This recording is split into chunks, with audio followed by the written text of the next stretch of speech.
The deep drive के एक और नए गहन विश्लेषण में सभी सुनने वालों का बहुत बहुत स्वागत है। बिल्कुल। और आज का ये विश्लेषण वाकई बहुत दिलचस्प होने वाला है। हाँ, आज हम दर्शन और शैक्षणिक निहितार्थ के बारे में संपूर्ण जानकारी इकट्ठा करेंगे। ये कोई रोजमर्रा की हल्की फुल्की चर्चा नहीं है। हमारे पास जो स्रोत सामग्री है वो शिक्षा की पूरी बुनियाद को टटोलने वाला एक बेहद अहम दस्तावेज है। सही कहा। इस दस्तावेज का नाम ही है शिक्षा सिद्धांत के दार्शनिक आधार। जी। और इस पूरी चर्चा का हमारा जो एक मिशन है ना, वो ये समझना है कि कैसे तीन बिल्कुल अलग अलग दार्शनिक विचारधाराएं हमारी शिक्षा प्रणाली को देखती हैं। मेरा मतलब है आदर्शवाद, प्रकृतिवाद और प्रयोजनवाद। ये तीनों विचारधाराएं इस पूरी धारणा को ही पलट कर रख देती हैं कि शिक्षा आखिर कैसी होनी चाहिए। एकदम। क्लासरूम में क्या पढ़ाया जाना चाहिए और सबसे महत्वपूर्ण बात कि पढ़ाने का तरीका क्या होना चाहिए। देखिए, हम अक्सर शिक्षा को एक बहुत ही यांत्रिक प्रक्रिया मान लेते हैं। सुबह उठकर स्कूल जाना, कुछ किताबें रट लेना और बस परीक्षा में अच्छे नंबर लाना। हाँ, वही रट्टा मारना।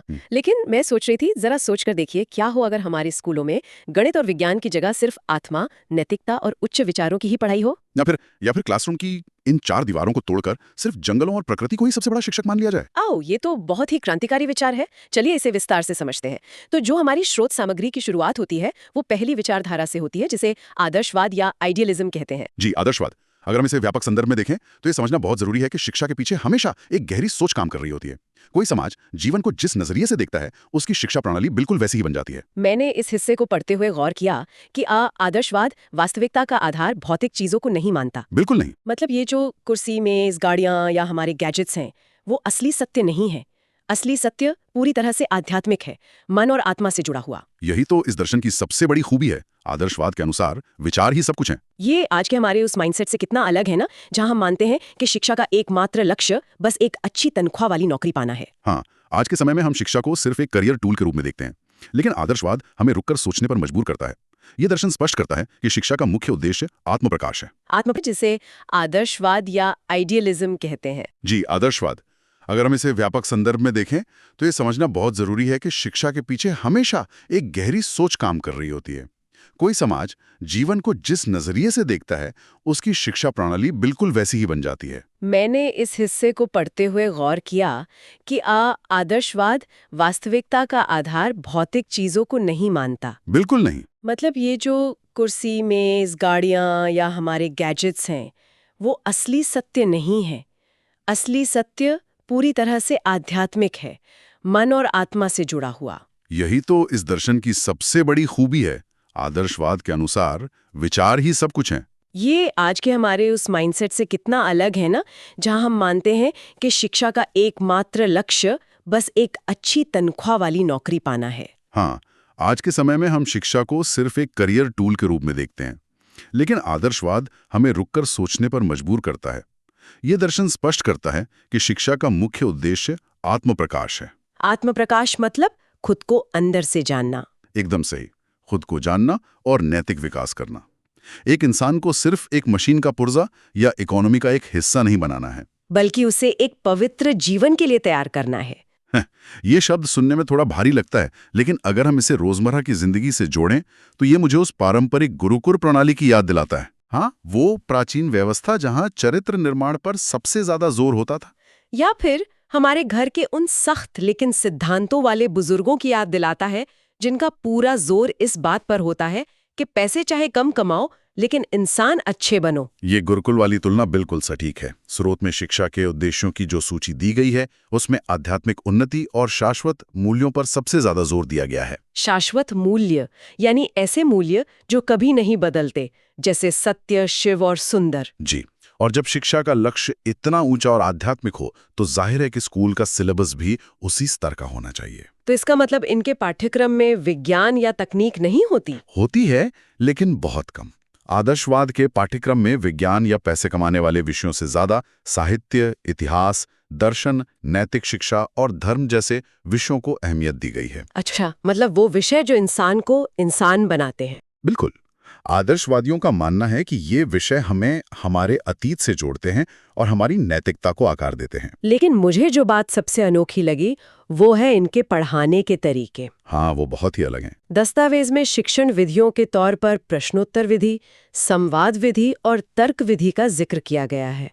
जब मैं आज के क्लासरूम के बारे में सोचती हूँ तो दिमाग में एक ही तस्वीर आती है, जहाँ टीचर बोर्ड पर कुछ लिख रहा है और बच्चे चुपचाप कॉपी कर रहे हैं। हाँ, आज का सिस्टम तो ज्यादातर एक तरफा ही होता है। लेकिन आदर्शवाद में तो ऐसा लगता है जैसे प्राचीन यूनान के दार्शनिक सुकरात किसी पेड़ के नीचे बैठकर अपने शिष्यों के साथ गहरा संवाद कर रहे हों। यहाँ प्रश्नोत्तर विधि या संवाद को समझना बहुत दिलचस्प है। इसका मतलब ये बिल्कुल नहीं है कि शिक्षक सिर्फ सवाल पूछ रहा है और छात्र रटे हुए जवाब दे रहा है। तो फिर इसका असली मतलब क्या है? इसका मतलब है कि शिक्षक ये जानता है कि सत्य पहले से ही छात्र के अंदर मौजूद है। शिक्षक का काम सिर्फ एक मार्गदर्शक का है, जो लगातार ऐसे तार्किक सवाल पूछता है कि छात्र खुद गहराई में जाकर उस सत्य को खोज निकाले। अरे वाह! संवाद और तर्क के जरिए छात्र का दिमाग खुलता है। ये तो चरित्र निर्माण का बहुत ही शानदार तरीका है ना? हाँ, अगर हर कोई इस तरह से पढ़े तो समाज में कितनी नैतिकता आ जाएगी। लेकिन मुझे यहाँ थोड़ा संदेह भी होता है। कैसा संदेह? दस्तावेज में इसकी कुछ कमियों का भी जिक्र है, और मैं खुद भी सोच रही थी कि अगर हम सिर्फ आत्मा और नैतिकता की ही बात करेंगे तो ये भौतिक दुनिया कैसे चलेगी। आपने बिल्कुल सही नब्ज पकड़ी है। मतलब जिस दुनिया में हमें भूख लगती है, जहां हमें अपनी बुनियादी जरूरतें पूरी करनी है, बीमारियां ठीक करनी है, क्या आदर्शवाद उन चीजों को पूरी तरह नजरअंदाज नहीं कर रहा है? यही इसकी सबसे बड़ी सीमा है। आदर्शवाद आध्यात्मिक दुनिया में इतना खो जाता है कि वो इंसान की भौतिक और शारीरिक जरूरतों की उपेक्षा कर देता है। और इसका एक दूसरा बड़ा दोष मुझे ये लगा कि ये पूरी तरह से शिक्षक केंद्रित शिक्षा है। एकदम। इसमें शिक्षा की सब कुछ है, वो एक कठोर अनुशासन करता है। हाँ, मतलब अगर शिक्षक ने जो कह दिया वही पत्थर की लकीर है, तो फिर बच्चे की अपनी सोच, उसकी रचनात्मकता, या अगर उसे कुछ और करने का मन है, उसके लिए तो कोई जगह ही नहीं बची। सही कहा। जब सब कुछ शिक्षक के इर्द गिर्द घूमता है तो छात्र की अपनी रुचियों और इसकी स्वाभाविक गति के लिए जगह खत्म हो जाती है। बच्चे को एक खाली बर्तन मान लिया जाता है जिसे शिक्षक को अपने ज्ञान से भरना है, जो कि आज के समय में बहुत ही गलत अप्रोच मानी जाती है। बिल्कुल। और यहीं से इतिहास में एक बड़ा विद्रोह होता है। एक नई विचारधारा का जन्म होता है जो आदर्शवाद की इन सख्त दीवारों को तोड़कर सीधे बाहर खुले आसमान के नीचे आ जाती है। और यहाँ बात सच में बहुत दिलचस्प हो जाती है, क्योंकि आदर्शवाद की इस घुटन से निकलकर हम प्रवेश कर रहे हैं प्रकृतिवाद यानी नेचुरलिज्म की दुनिया में। जी, प्रकृतिवाद। मैंने जब इस हिस्से को पढ़ा तो ऐसा लगा जैसे किसी ने कहा हो कि सब किताबें बंद करो, सारे नियम तोड़ दो और बाहर जाकर कीचड़ में खेलो। ये कुछ वैसा ही है। शोध सामग्री बहुत साफ शब्दों में घोषणा करती है कि प्रकृति ही सर्वोच्च सत्य है। यहाँ कोई रहस्यमय आध्यात्मिक दुनिया नहीं है, कोई शाश्वत मूल्य नहीं है। जो हमारे सामने है, जो प्राकृतिक है, बस वही सच है।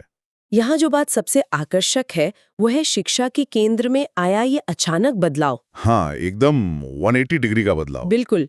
आदर्शवाद जहाँ पूरी तरह से शिक्षक केंद्रित था, वहीं प्रकृतिवाद जोर देकर कहता है कि शिक्षा बालक केंद्रित होनी चाहिए। स्रोत में स्पष्ट रूप से स्वतंत्रता पर बल देने की बात कही गई है। प्रकृतिवादियों का मानना है कि बच्चे जन्म से ही अच्छे होते हैं, ये समाज और उसके नियम है जो उन्हें बिगाड़ते हैं। तो मतलब बच्चे को प्रकृति के नियमों के अनुसार खुद ब खुद विकसित होने दिया जाना चाहिए। हाँ, ज्ञान किसी शिक्षक द्वारा थोपा नहीं जा सकता। लेकिन जरा रुकिए, अगर हम बच्चों को पूरी तरह से स्वतंत्र छोड़ देंगे तो क्या वो दिन भर सिर्फ खेलेंगे नहीं? वे गणित, विज्ञान या भाषा जैसी जटिल चीजें कैसे सीखेंगे? यह एक बहुत ही वाजिब सवाल है। स्रोत में प्रकृतिवाद के जो उद्देश्य बताए गए हैं, आत्म अभिव्यक्ति, प्राकृतिक सुख की प्राप्ति और पर्यावरण से सामंजस्य, ये सब सुनने में तो एक वाइल्ड नेचर कैंप्स जैसा लगता है, या आज के अनस्कूलिंग मूवमेंट जैसा। हाँ बिल्कुल, जहाँ बच्चों पर कोई दबाव नहीं है। लेकिन बिना पढ़ाई के वे सीखेंगे कैसे? वे सीखेंगे, लेकिन किताबों से नहीं, बल्कि अनुभव से। अनुभव से। जी, प्रकृतिवाद मानता है कि बच्चा अपने अनुभवों से सबसे बेहतर सीखता है। अगर हम इसे आज के संदर्भ में समझें तो आपने शायद मॉन्टेसरी पद्धति का नाम सुना होगा, जिसका जिक्र इस दस्तावेज में भी है। हाँ, मैंने मॉन्टेसरी स्कूलों के बारे में सुना तो है, लेकिन ये असल में काम कैसे करता है? तो कल्पना कीजिए एक ऐसी क्लासरूम की जहां बच्चों के साइज की छोटी कुर्सियां और मेज हैं, कोई ब्लैक बोर्ड नहीं है और शिक्षक स्टेज पर खड़े होकर लेक्चर नहीं दे रहा है। तो फिर कमरे में होता क्या है? कमरे में अलग अलग तरह के उपकरण, खिलौने और प्राकृतिक चीजें रखी हैं। हाँ? बच्चे अपनी मर्जी से उन चीजों को उठाते हैं, उनके साथ प्रयोग करते हैं और खेलते हैं। अच्छा, अगर किसी बच्चे को समझना है कि गुरुत्वाकर्षण क्या है, तो वो किताब में नहीं पढ़ेगा, वो खुद एक सेब को गिरते हुए देखेगा या पेड़ से छलांग लगाकर सीखा। हाँ, पेड़ से छलांग लगाना थोड़ा खतरनाक हो सकता है, लेकिन मैं बात समझ गई। मतलब बच्चा करके सीखता है। बिल्कुल, लर्निंग बाय डूइंग। दस्तावेज में भी खेल विधि और प्रयोगात्मक विधि पर बहुत जोर दिया गया है। जब बच्चा खुद प्रयोग करके सीखता है तो उसका ज्ञान ज्यादा ठोस होता है। और क्योंकि प्रकृतिवाद शरीर को भी प्रकृति का ही हिस्सा मानता है, इसलिए पाठ्यक्रम में शारीरिक शिक्षा, प्रकृति अध्ययन और विज्ञान को सबसे ऊपर रखा गया है। तो साहित्य और दर्शन अब पीछे छूट गए। हाँ, प्रकृतिवाद का ये सबसे मजबूत पक्ष है कि ये बच्चों के अंदर रटने की प्रवृत्ति को खत्म करके एक वैज्ञानिक दृष्टिकोण का विकास करता है। जब बच्चा हर चीज को खुद परखता है तो उसमें जीवन भर के लिए एक स्वाभाविक जिज्ञासा बनी रहती है। ये तो बहुत ही क्रांतिकारी विचार है। लेकिन दस्तावेज को आगे पढ़ने पर इसके दोष भी बहुत स्पष्ट रूप से सामने आते हैं। हाँ, और मुझे लगता है कि ये दोष बहुत गंभीर हैं। सबसे बड़ा दोष ये है कि ये पुस्तक ज्ञान की भारी उपेक्षा करता है। एकदम सही। अगर हर चीज खुद प्रयोग करके ही सीखनी है, तो क्या हमें पहिए का आविष्कार फिर से करना पड़ेगा? पिछली पीढ़ियों ने जो ज्ञान इतनी मुश्किल से किताबों में सहेज कर रखा है, उसे पूरी तरह से नकार देना तो बेवकूफ़ी होगी। आप बिल्कुल सही कह रही हैं। और इसका दूसरा बड़ा दोष है सामाजिक मूल्यों की कमी। सामाजिक मूल्यों की कमी मतलब अनुशासनहीनता। हाँ, अगर हर कोई सिर्फ अपने प्राकृतिक सुख, अपनी आज़ादी और अपनी आत्म अभिव्यक्ति के पीछे भागेगा, तो समाज कैसे चलेगा? समाज को चलाने के लिए कुछ नियम और कुछ अनुशासन की जरूरत होती है। अगर हर इंसान सिर्फ अपने मन की करेगा तो वो एक सभ्य समाज नहीं बल्कि जंगल राज बन जाएगा। और यहीं पर आकर प्रकृतिवाद भी अधूरा लगने लगता है। इससे एक महत्वपूर्ण सवाल उठता है कि क्या केवल स्वतंत्रता और वैज्ञानिक दृष्टिकोण ही एक सफल जीवन के लिए पर्याप्त है? सही बात है। आदर्शवाद हमें आसमान में ले गया जहां सिर्फ आत्मा की बातें थीं, और प्रकृतिवाद ने हमें पूरी तरह से जंगली बनाकर जमीन पर छोड़ दिया।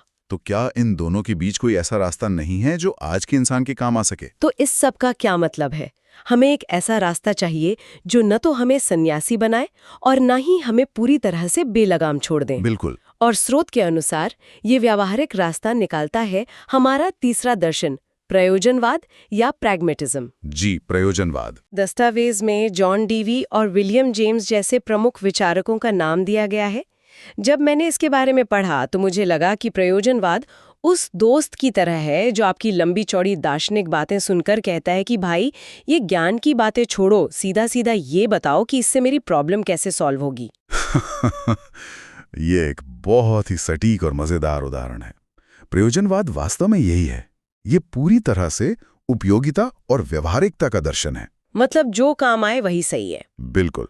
इस दर्शन का सबसे क्रांतिकारी सिद्धांत यह है कि सत्य परिवर्तनशील है। परिवर्तनशील? हाँ, याद कीजिए, आदर्शवाद कहता था कि सत्य शाश्वत है, जो कभी नहीं बदलता। लेकिन प्रयोजनवाद कहता है कि सत्य कोई फिक्स चीज नहीं है जिसे एक बार खोज लिया गया हो। स्रोत बहुत स्पष्ट रूप से कहता है कि सत्य वही है जो व्यवहार में सफल हो। मतलब अगर कोई विचार, कोई सिद्धांत या कोई मशीन हमारी आज की समस्या को हल करती है और हमारे लिए उपयोगी है, तो वो सत्य है। एकदम सही। और कल अगर कोई नई तकनीक आ जाए जो उससे बेहतर काम करे तो वो पुराना सत्य गलत हो जाएगा और नया सत्य स्थापित हो जाएगा। ये तो आज के मॉडर्न कॉर्पोरेट कल्चर या स्टार्टअप दुनिया की तरह है कि जो काम कर रहा है वही सही है। एकदम सही तुलना है। प्रयोजनवाद मानता है कि दुनिया लगातार बदल रही है, इसलिए हम बच्चों को कल के नियमों से आज की दुनिया के लिए तैयार नहीं कर सकते। तो फिर शिक्षा का उद्देश्य क्या होना चाहिए इनके हिसाब से? स्रोतों में प्रयोजनवाद की शिक्षा के जो उद्देश्य बताए गए हैं वे इसी बात पर केंद्रित हैं: समस्या समाधान क्षमता का विकास और व्यवहारिक तथा सामाजिक जीवन की तैयारी। Problem solving skills. जी, शिक्षा ऐसी होनी चाहिए जो इंसान को समाज में एक सफल, उपयोगी और एडजस्ट करने वाला नागरिक बनाए। इसी वजह से इसका पाठ्यक्रम भी एकदम अलग है। मैंने दस्तावेज में देखा कि इसमें न तो आदर्शवाद वाले भारी भरकम साहित्य पर जोर है और न ही प्रकृतिवाद की तरह सिर्फ जंगलों में घूमने पर। तो फिर किस पर जोर है? प्रयोजनवाद कार्य आधारित शिक्षा, व्यावसायिक विषयों और प्रोजेक्ट वर्क पर जोर देता है। हाँ, और प्रोजेक्ट विधि को समझना यहाँ बहुत जरूरी है। यह जॉन डीवी की ही देन है। इसका मतलब ये नहीं है कि बच्चों को बस थर्माकोल का कोई मॉडल बनाने के लिए दे दिया जाए। तो इसका असली मतलब क्या है? इसका असली मतलब है बच्चों को एक वास्तविक जीवन की समस्या देना। मान लीजिए बच्चों को स्कूल के बगीचे में एक फसल उगानी है। अच्छा। अब इस एक प्रोजेक्ट को पूरा करने में वे मिट्टी के प्रकार के जरिए भूगोल, बीज के अंकुरण से जीव विज्ञान और फसल बेचने के खर्च और मुनाफे से गणित और अर्थशास्त्र सब कुछ एक साथ सीख जाएंगे। अरे वाह, ये तो बहुत ही शानदार तरीका है। मतलब ज्ञान सिर्फ दिमाग में भरने के लिए नहीं है, बल्कि वास्तविक दुनिया में कुछ करने के लिए है। बिल्कुल। समूह में काम करने और प्रोजेक्ट बनाने से बच्चों में एक लोकतांत्रिक वातावरण भी बनता है। वे एक दूसरे के साथ काम करना, सहमत और असहमत होना सीखते हैं। ये तो आज के हिसाब से एकदम परफेक्ट शिक्षा प्रणाली लगती है। ये बहुत ही लोकतांत्रिक और व्यावहारिक है, इसमें कोई शक नहीं है। लेकिन इसमें भी कोई कमी है। हाँ, जैसा कि हर दर्शन के साथ होता है, प्रयोजनवाद की भी अपनी गंभीर कमियां हैं, जिन पर हमारा दस्तावेज प्रकाश डालता है। वो क्या है? जब हर चीज को सिर्फ इस तराजू पर तौला जाने लगे कि क्या ये उपयोगी है, तो इंसान बहुत जल्दी स्वार्थी हो सकता है। सबसे बड़ी चिंता जो स्रोत में बताई गई है, वो है स्थायी मूल्यों की कमी और कमजोर आध्यात्मिक पक्ष। हाँ, मैंने भी ये नोटिस किया। अगर सत्य हमेशा बदलता रहेगा और सब कुछ सिर्फ उपयोगिता पर निर्भर करेगा, तो क्या इंसान के पास कोई ऐसा नैतिक आधार बचेगा जिस पर वो हमेशा भरोसा कर सके? यही इसका सबसे बड़ा विरोधाभास है। प्यार, दया, करुणा, क्या हम इन्हें भी सिर्फ उपयोगिता के तराजू पर तौलेंगे? अगर कोई कमजोर इंसान हमारे काम का नहीं है, तो क्या प्रयोजनवाद के हिसाब से उसकी कोई वैल्यू नहीं है? सही कह रही हैं आप। जब सफलता और उपयोगिता ही जीवन का एकमात्र लक्ष्य बन जाती है, तो जीवन की वो गहराई, वो आंतरिक शांति और वो नैतिकता पीछे छूट जाती है, जिसकी बात आदर्शवाद करता था। मतलब बिना किसी स्थायी मूल्य के एक अत्यधिक व्यावहारिक समाज भी अंदर से बहुत खोखला हो सकता है। एकदम सटीक बात कही आपने। तो इस पूरी गहरी चर्चा को अगर हम समेटने की कोशिश करें, तो एक बात एकदम शीशे की तरह साफ हो जाती है। वो क्या? कि शिक्षा का कोई एक परफेक्ट या इकलौता सही तरीका नहीं है। इन स्रोतों से जो सबसे बड़ा निष्कर्ष निकलता है, वो ये है कि आज हम अपने आसपास जिस शिक्षा प्रणाली को देखते हैं, वो किसी एक दर्शन की उपज नहीं है। बिल्कुल। आज का एक अच्छा स्कूल इन तीनों का मिश्रण होता है। मिश्रण कैसे? देखिए, जब स्कूल में असेंबली होती है, नैतिक शिक्षा दी जाती है या अनुशासन सिखाया जाता है, तो वहां आदर्शवाद काम कर रहा होता है। हाँ, ये तो है। जब बच्चों को खेलने के लिए मैदान में छोड़ा जाता है या जब वे अपनी गति से चीजों को खोजते हैं, तो वहां प्रगतिवाद नजर आता है। और जब वे लैब में प्रयोग करते हैं, ग्रुप प्रोजेक्ट बनाते हैं या कोडिंग सीखते हैं, तो वहां प्रयोजनवाद की उपयोगितावादी सोच होती है। बिल्कुल सही।